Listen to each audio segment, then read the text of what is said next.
പ്രിയപ്പെട്ട വിദ്യാർത്ഥി സുഹൃത്തുക്കളെ, നമ്മൾ ഈ വീഡിയോയിൽ ഡിസ്കസ് ചെയ്യുന്നത് ഇമെയിൽ മാർക്കറ്റിങ്ങിനെ കുറിച്ചാണ്. ഇമെയിൽ മാർക്കറ്റിംഗ് രണ്ട് തരമുണ്ട്. ഇൻബൗണ്ട് ഇമെയിൽ മാർക്കറ്റിംഗ്, മറ്റൊന്ന് ഔട്ട്ബൗണ്ട് ഇമെയിൽ മാർക്കറ്റിംഗ് എന്നാണ്. Email marketing can be broadly categorised in two types: inbound email marketing and outbound email marketing. Inbound email marketing എന്ന് പറയുന്നതും ഔട്ട്ബൗണ്ട് ഇമെയിൽ മാർക്കറ്റിംഗ് എന്ന് പറയുന്ന രണ്ട് തരമുണ്ട്. ഇത് ഇതിന്റെ പർപ്പസിന്റെ അടിസ്ഥാനത്തിലാണ് ഇത് ഡിഫറെന്റ് ആയിട്ട് കിടക്കുന്നത്. ഇതിന്റെ ഡിഫറെന്റ് സ്ട്രാറ്റജിയും യൂസ് ചെയ്യുന്നുണ്ട്. ഓക്കെ, ഇൻബൗണ്ട് ഇമെയിൽ മാർക്കറ്റിംഗ് എന്ന് പറയുന്നത് it is a marketing technique that focus on attracting potential customers to a brand or business. ബ്രാൻഡിനോ ബിസിനസിനോ വേണ്ടി പൊട്ടൻഷ്യൽ കസ്റ്റമറിനെ അട്രാക്ട് ചെയ്യുന്നതിന് വേണ്ടി by offering valuable content and creating personalised experience. Valuable content offer ചെയ്തുകൊണ്ട് അതുപോലെ തന്നെ ക്രിയേറ്റിംഗ് പേഴ്സണലൈസ്ഡ് എക്സ്പീരിയൻസ്. ഇതെന്ന് പറയുന്നത് this type of marketing is based on permission based tactics. ആളിൽ നിന്നും നമ്മൾ ആർക്കാണോ മെയിൽ അയക്കുന്നത്, കമ്പനി ആർക്കാണോ മെയിൽ, അവരുടെ പെർമിഷൻ എടുത്തുകൊണ്ടാണ് ഈ കാര്യങ്ങൾ ചെയ്യാറുള്ളത്. നമ്മൾ ഏതെങ്കിലും കാര്യത്തിൽ രജിസ്റ്റർ ചെയ്ത് കഴിഞ്ഞാൽ അവർ പറയും നിങ്ങൾക്ക് മെയിലിലേക്ക് ഡീറ്റെയിൽസ് വരും. നമ്മൾ അതോടുകൂടി നമ്മൾ പെർമിഷൻ എടുത്തു, അല്ലെങ്കിൽ നമ്മൾ അത് സബ്സ്ക്രൈബ് ചെയ്യുമ്പോൾ നമുക്ക് അതൊരു പെർമിഷൻ ആണ്. Meaning that recipients have opted in to receive communication. Recipient എന്ത് ചെയ്യുന്നുണ്ട്? ഓപ്റ്റ് ചെയ്തിട്ടുണ്ട് കമ്മ്യൂണിക്കേഷൻ റിസീവ് ചെയ്തുകൊണ്ട്. This is a key features of inbound email marketing. ഒന്ന് first one is permission based. ഇതെന്താണ്? പെർമിഷൻ ബേസ് ചെയ്തുകൊണ്ടാണ് ഈ കാര്യങ്ങൾ നടക്കുന്നത്. Recipients have explicitly subscribed or opted in to receive email which build trust. Recipient എന്ത് ചെയ്യുന്നുണ്ട്? Subscribe ചെയ്തിട്ടുണ്ട്, opt ചെയ്തിട്ടുണ്ട് റിസീവ് ഇമെയിൽ റിസീവ് ചെയ്യുന്നു പറയുന്നത്. മറ്റ് കണ്ടന്റ് ഫോക്കസ്. ഇതെന്താണ്?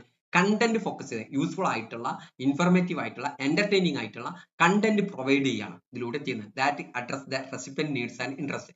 This is a target campaign. Inbound campaign are often driven by customer behavior and preference and interaction history. മുൻപ് അവർ interact ചെയ്ത ഹിസ്റ്ററിന്റെ അടിസ്ഥാനത്തിൽ അവർക്ക് അവരുടെ താല്പര്യങ്ങൾക്ക് അനുസരിച്ചിട്ടാണ് മെയിൽ കൊടുക്കുന്നത്. ഇവിടെ സെഗ്മെന്റൈസേഷനും പേഴ്സണലൈസേഷനും ഇവിടെ കീ റോൾ വഹിക്കുന്നുണ്ട്. Lead nurturing aims to build relationship over time by sending emails that get subscribed down the sales funnel with relevant and timely content. നമ്മൾ കൃത്യമായിട്ട് ഓവർ ടൈം ആയിട്ട് നമ്മൾ എന്ത് കൊടുക്കുന്നുണ്ട്? മെയിൽ അയക്കുന്നത് കൊണ്ട് തന്നെ നമ്മൾ അതിലൂടെ ലീഡ് ലഭിക്കും. Automated workflows often uses automation sending a series of emails in a response to specific action taken by the user എന്ന് പറഞ്ഞു കഴിഞ്ഞാൽ നമ്മൾ എന്ത് ചെയ്യാണ്? ഓട്ടോമാറ്റിക് ആയിട്ടുള്ള ടൂൾ നമ്മൾ എടുക്കുന്നുണ്ട്. അതുകൊണ്ട് തന്നെ അതിന് മറ്റൊരു ഒരാൾ അതിന് പ്രത്യേകമായിട്ട് ജോലി ചെയ്യേണ്ട ആവശ്യമില്ല. റെസ്പോൺസിന് സ്പെസിഫിക് ആയിട്ടുള്ള ആക്ഷൻ എടുക്കുന്നതിനനുസരിച്ച് മെയിൽ പോയിക്കൊണ്ടിരിക്കും. Example of inbound emails marketing. ഒന്ന്, welcome emails send when someone subscribe to a newsletter or create an account. Okay, ആരെങ്കിലും നമ്മളെ സബ്സ്ക്രൈബ് ചെയ്തു, അല്ലെങ്കിൽ നമ്മൾ ഏതെങ്കിലും ഒരു അക്കൗണ്ട് ക്രിയേറ്റ് ചെയ്തു, നമ്മൾ ഏതെങ്കിലും ഒരു കാര്യത്തിൽ നമ്മൾ രജിസ്റ്റർ ചെയ്ത് കഴിഞ്ഞാൽ നമുക്ക് വെൽക്കം ഇമെയിൽസ് വരും. പിന്നെ എന്ത് ചെയ്യും? റെഗുലർ അപ്ഡേറ്റ് ആയിട്ട് ഇൻഫർമേഷൻ, നമ്മുടെ വ്യവസായത്തെ കുറിച്ചുള്ള, നമ്മുടെ കാര്യത്തെ കുറിച്ചുള്ള, നമ്മുടെ പ്ലാറ്റ്ഫോമിനെ കുറിച്ചുള്ള ന്യൂസ് ലെറ്റർ വരും. Drip campaign automatic series of email that nurture leads to over time. Lead ലഭിക്കുന്നതിന് വേണ്ടിയിട്ട് എന്ത് ചെയ്യാണ്? നമുക്ക് എന്ത് ചെയ്യും? ഡ്രിപ്പ് ക്യാമ്പയിൻ നടക്കും. അതിങ്ങനെ ഓട്ടോമാറ്റിക് ആയിട്ട് അതിന്റെ ലീഡ് വന്നുകൊണ്ടിരിക്കും. ലീഡ് അല്ല, മെയിൽ വന്നുകൊണ്ടിരിക്കും. ലീഡ് പറഞ്ഞാൽ നമ്മളൊരു കമ്പനിയുടെ സാധനം അവർ പരസ്യം ചെയ്തു, ആ പരസ്യത്തിലൂടെ നമ്മൾ സാധനം വാങ്ങിയാൽ അതെന്താ? ലീഡ് എന്ന് പറയും. Product recommendation personalised emails based on user preference past purchase. Past പർച്ചേസിന്റെ യൂസർ പ്രിഫറൻസിന്റെ അടിസ്ഥാനത്തിൽ പേഴ്സണലൈസ്ഡ് ഇമെയിൽസ് അയക്കും. ഓരോരുത്തർക്ക് എന്താണോ താല്പര്യം അതിനനുസരിച്ച് എന്ത് ചെയ്യും? നമുക്ക് അവരുള്ള കസ്റ്റമറിനെ എന്ത് ചെയ്യും? തരംതിരിക്കും. ആ തരം തിരിച്ചിട്ട് ഓരോ കാറ്റഗറിക്ക് എന്താണോ വേണ്ടത് അതിനനുസരിച്ചുള്ള മെയിൽ അയച്ചുകൊണ്ടിരിക്കും. Benefit of inbound email marketing: build long term relation with customers. കസ്റ്റമറായിട്ട് ലോങ് ടേം റിലേഷൻഷിപ്പ് ഉണ്ടാക്കാൻ കഴിയും. Increase engagement through personalised content.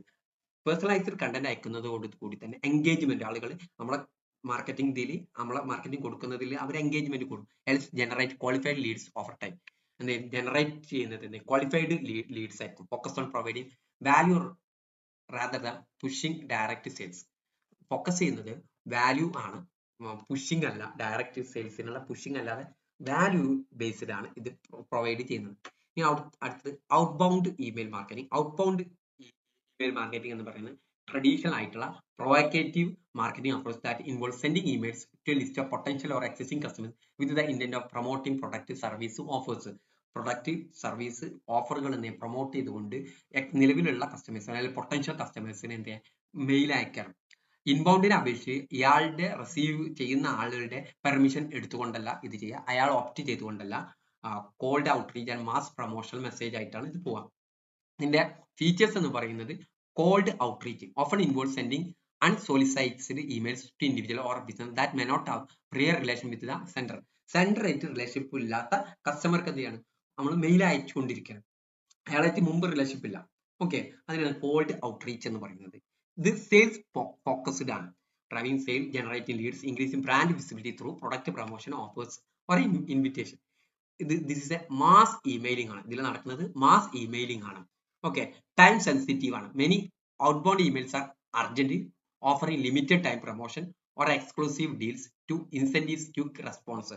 ഇത് പെട്ടെന്നുള്ള റെസ്പോൺസ് ഉണ്ടായിരിക്കണം. ഓക്കെ, ഇപ്പോൾ നിങ്ങൾ ഇത്ര ദിവസം കൊണ്ട് നിങ്ങൾ റെസ്പോൺസ് ചെയ്താൽ നിങ്ങൾക്ക് ഇന്ന ഓഫർ എന്നൊക്കെ പറഞ്ഞുകൊണ്ട് മെയിൽ ചെയ്യാം.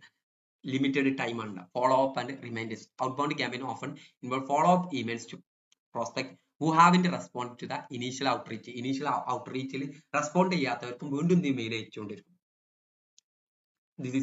ഇതിന്റെ എക്സാമ്പിൾ എന്ന് പറയുന്നത് ഒന്ന് cold emails and send to new prospect who haven't shown interest yet. Sales outreach emails എന്ന് പറഞ്ഞാൽ ഒരാൾ ഇൻട്രസ്റ്റ് കാണിക്കാത്ത ഒരാൾക്ക് നമ്മൾ എന്ത് ചെയ്യാം, മെയിൽ അയക്കണം. പ്രൊമോഷണൽ ഇമെയിൽസ്, ഇവന്റ് ഇൻവിറ്റേഷൻ, വല്ല കോൺഫറൻസിന്റെ വെബിനാറിന്റെ ഒക്കെ ഇവന്റുകൾ വരാണ്. ഫോളോ അപ്പ് ഇമെയിൽസും ഇതിലുണ്ടാവാം. ഇതിന്റെ ബെനിഫിറ്റ് എന്ന് പറയുന്നത് can generate quick response and immediate sales. ചിലപ്പോൾ പെട്ടെന്ന് റെസ്പോൺസ് ഉണ്ടാവും, ഇമ്മീഡിയറ്റ് സെയിൽസ് ഉണ്ട്. Useful for expanding to reach and attracting new customers. ഇതെന്ത് ചെയ്യാണ്, പുതിയ കസ്റ്റമേഴ്സിലേക്ക് നമ്മളെ കാര്യങ്ങൾ എത്തുന്നതിന്, അവരെ അട്രാക്ട് ചെയ്യുന്നതിന് ഇത് യൂസ്ഫുൾ ആണ്. Directly communicate promotions and offer to large audience. Large ഓഡിയൻസിന് ഓഫർ കൊടുക്കുന്ന പ്രൊമോഷൻ ചെയ്യാനും അതിനുള്ള ഒരു കമ്മ്യൂണിക്കേഷൻ ആണ്. Often relies on urgency to drive action, making effective for time sensitive campaign. ഇത് പെട്ടെന്നുള്ള കാര്യങ്ങളാണ് ഇതിൽ നടക്കുന്നത്, ടൈം സെൻസിറ്റീവ് ആയിട്ടുള്ള കാര്യങ്ങളാണ്. ഓക്കെ, ഇനി ഇത് നമ്മളെ വ്യത്യാസം, ഇൻബൗണ്ടും ഔട്ട്ബൗണ്ടും തമ്മിലുള്ള വ്യത്യാസം. ഇൻബൗണ്ട് എന്ന് പറയുന്നത് pull strategy, attract recipients by offering value. Okay, push strategy എന്ന direct outreach to potential customers. Pull strategy എന്ന് പറയുന്നത് നിലവിലുള്ള കസ്റ്റമേഴ്സിന് അവർക്ക് കാര്യങ്ങളൊക്കെ പറഞ്ഞു കൊടുത്തുകൊണ്ട് ഇടയ്ക്കിടയ്ക്ക് മെയിലൊക്കെ അയച്ചുകൊണ്ട് അവരെ പുൾ സ്ട്രാറ്റജിയാണ്. പുഷ് സ്ട്രാറ്റജി പെട്ടെന്ന് ഡയറക്റ്റ് ആയിട്ടുള്ള ഔട്ട്റീച്ച് പ്രോഗ്രാമാണ്. Target audience opted in subscribers or leads. ലീഡ്സിലൂടെ വന്ന സബ്സ്ക്രൈബേഴ്സിനാണ് ഇതിന്റെ target audience. New prospect or cold leads ആണ്. പുതുതായിട്ടുള്ള ആളുകളാണ് ഇതിൽ ഉണ്ടാവുക. ഓക്കെ, ഔട്ട്ബൗണ്ടിൽ content focus, education, informative and personalised content ആണ് ഇതിലുണ്ടായിരിക്കുക. എന്നാൽ ഔട്ട്ബൗണ്ടിൽ എന്ന പ്രൊമോഷൻ, സെയിൽസ് ഓറിയന്റഡ് കണ്ടന്റ് ആണ്. ഇൻബൗണ്ട് എന്തായിരിക്കും, പെർമിഷൻ ബേസ്ഡ് ആയിരിക്കും, ക്യാൻ ബി അൺസോളിസൈറ്റഡ് ആണ്. Outbound email marketing goal build relation, nurture leads and engage. ഇവരായിട്ട് എന്താണ്, ഇൻബൗണ്ടിൽ എന്താണ്, ഈ കസ്റ്റമറായിട്ട് ഒരു റിലേഷൻഷിപ്പ് ബിൽഡ് ചെയ്തുകൊണ്ട് ലീഡ്സ് ഉണ്ടാക്കി എൻഗേജ് ചെയ്യിപ്പിക്കാൻ ചെയ്യുന്നത്. എന്നാൽ ഈ ഔട്ട്ബൗണ്ടിൽ എന്താണ്, drive sales, increase brand awareness, promote product and service. Email frequency ഇൻബൗണ്ടിൽ എന്നായിരിക്കും, റെഗുലർ ആൻഡ് ഓൺ ഗോയിങ് ആയിരിക്കും. എന്നാൽ ഔട്ട്ബൗണ്ടിൽ എന്തായിരിക്കും, പെട്ടെന്നുള്ള ടൈം ക്യാമ്പയിനുകളായിരിക്കും നടക്കുക. Automation, high use of automated workflows and drip campaign. എന്നാൽ ഇതിൽ ഇൻബൗണ്ടിൽ എന്തായിരിക്കും, ഓട്ടോമേറ്റഡ് ആയിരിക്കും കാര്യങ്ങൾ നടക്കുക. ആദ്യം ചെയ്തു വെച്ചിട്ടുണ്ടോ, അതിനനുസരിച്ച് അവരെ ബർത്ത്ഡേക്ക് ഒരു ഓഫർ കൊടുക്കും, അങ്ങനെയുള്ള കാര്യങ്ങളൊക്കെ ആയിരിക്കും. എന്നാൽ അല്ലെങ്കിൽ ഓരോ മാസത്തിൽ ഇന്ന കാര്യങ്ങൾ കൊടുക്കുന്ന രീതിയിലായിരിക്കും. എന്നാൽ ഔട്ട്ബൗണ്ടിൽ എന്തായിരിക്കും, less automation, more manual outreach ആണ്. Best for lead nurturing and customer റിട്ടൻഷന്. നിലവിലുള്ള കസ്റ്റമറിന്റെ റിട്ടൻഷന് ഒക്കെ വേണ്ടിയിട്ട് ഏറ്റവും ബെസ്റ്റ് ഇൻബൗണ്ട് ആണ്. ലീഡ് ജനറേഷനും പ്രൊഡക്റ്റ് പ്രൊമോഷനും ഏറ്റവും ബെസ്റ്റ് ഔട്ട്ബൗണ്ട് ആണ്. ഇത്ര കാര്യങ്ങളാണ് നമ്മൾ ഇൻബൗണ്ടും ഔട്ട്ബൗണ്ടും ഇമെയിൽ മാർക്കറ്റിങ്ങിനെ കുറിച്ച് പറയാനുള്ളത്. Okay, thank you.